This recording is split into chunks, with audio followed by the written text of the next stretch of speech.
Assalamualaikum warahmatullahi wabarakatuh. Perkenalkan, nama saya Budika Rahmawati Utami, NIM 1904124780, kelas THPB.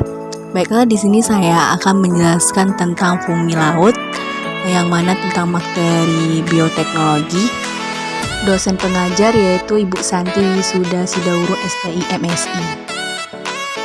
Pengertian fungsi laut. Ada banyak definisi mengenai fungsi laut. Beberapa ahli mendefinisikan fungsi laut berdasarkan kemampuan untuk tumbuh pada berbagai konsentrasi air laut, dan ada pula yang mendefinisikan berdasarkan kemampuan fisiologi untuk tumbuh di dalam air atau pada konsentrasi garam tertentu menurut Damari et 2006. Akan tetapi definisi yang paling baik dipakai adalah definisi dari Kohlmeier yang menyatakan bahwa fungsi laut adalah fungsi yang menyelesaikan seluruh siklus hidupnya di dalam laut atau tumbuh dan berproduksi di dalam atau estuari. Fungsi laut memiliki karakteristik morfologi dan taksonomi yang berbeda dengan fungsi terestrial maupun air tawar. Selain itu, dia laut juga terdapat organisme mempunyai fungsi yang disebut dengan pseudofungsi. Reproduksi fungsi laut. Reproduksi fungsi laut terbagi menjadi tiga, yaitu reproduksi secara seksual dengan singami yang memiliki tahapan pertama plasmogami, yaitu peluburan sel-sel miselium jamur atau dikaryotik atau memiliki dua inti haploid. Yang kedua, reproduksi fungsi secara aseksual dengan melakukan pembentukan spora haploid hasil pembelahan mitosis hifa seksual jamur. Reproduksi fungsi secara vegetatif terjadi secara fragmentasi, buding, pembelahan rhizomorphus dan sklerotia. Fragmentasi terjadi pada fungsi yang berfilamen miselium dapat terpotong-potong menjadi beberapa segmen, dan setiap segmennya dapat tumbuh menjadi individu baru. Sedangkan tunas atau buding adalah mekanisme reproduksi jamur secara aseksual yang terjadi pada sebagian besar ragi dan beberapa jamur berfilamen. Dalam proses ini, tunas sel anak tumbuh pada permukaan sel ragi atau hifa dan dengan sitoplasma yang tidak bersekat dengan sel induk. Nukleus dari sel induk kemudian membelah diri, satu inti pindah ke tunas dan satunya lagi tetap pada sel induk. Selain sel induk dapat memproduksi banyak tunas melalui permukaannya dengan terus-menerus mensintesis sitoplasma dan pembelahan inti. Setelah tunas berkembang biak pada titik tertentu, meskipun belum terpisah dari sel induk, sel tunas itu sendiri sudah dapat menumbuhkan tunas baru dengan proses yang sama. Pada akhirnya, tunas terpisah dari sel induk dan menjadi individu baru. Tunas yang terlepas dari hifa dari jamur filamen berlaku seperti spora yang disebut dengan blastospora. Salah satu jenis fungsi laut yaitu Aspergillus niger. Aspergillus niger adalah jenis jamur berfilamen kosmopolitan dan dapat ditemukan di berbagai tempat di alam. Jamur ini disebut sebagai keindahan.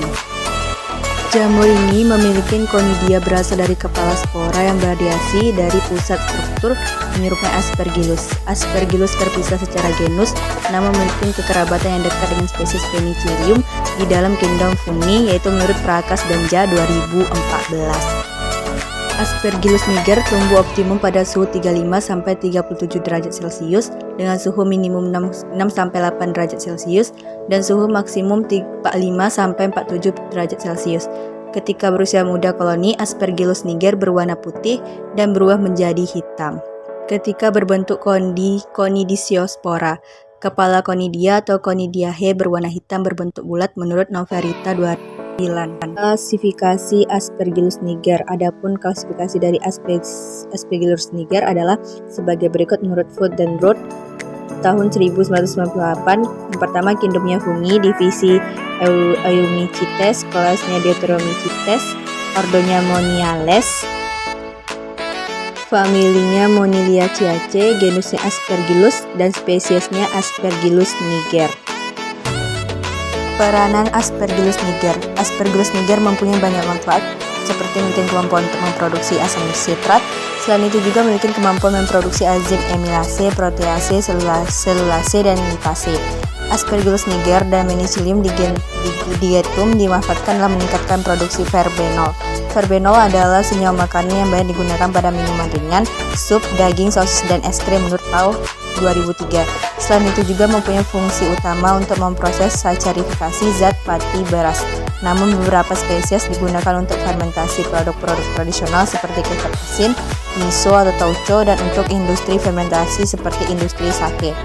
Aspergillus niger merupakan jamur yang dapat menghasilkan protease. Protease dari cendawan Aspergillus memiliki lebih banyak keuntungan daripada protease bakteri dalam pemisahan enzim karena miselium dapat dihapus hanya dengan filtrasi. Pertumbuhannya berhubungan langsung dengan zat makanan yang terdapat dalam substrat.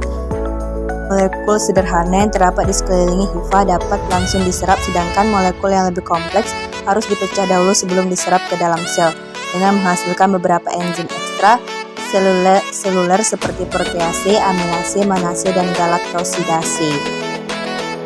Produksi enzim Aspergillus niger dan pengaplikasiannya. Enzim amilase tahan, aplikasinya amilase tahan asam sirup, industri fermentasi alkohol, produksi glukosa, membantu pencernaan, dan industri tekstil. Glukomilase, produksi aplikasinya yaitu produksi glukosa. Protease, aplikasinya yaitu industri makanan dan membantu pencernaan. Enzim glukosa oksidase, aplikasinya untuk menghilangkan oksigen atau glukosa dari berbagai makanan, industri telur kering. Kemudian enzim nurginase, aplikasinya menghilangkan rasa pahit dan getir dalam industri sari buah jeruk.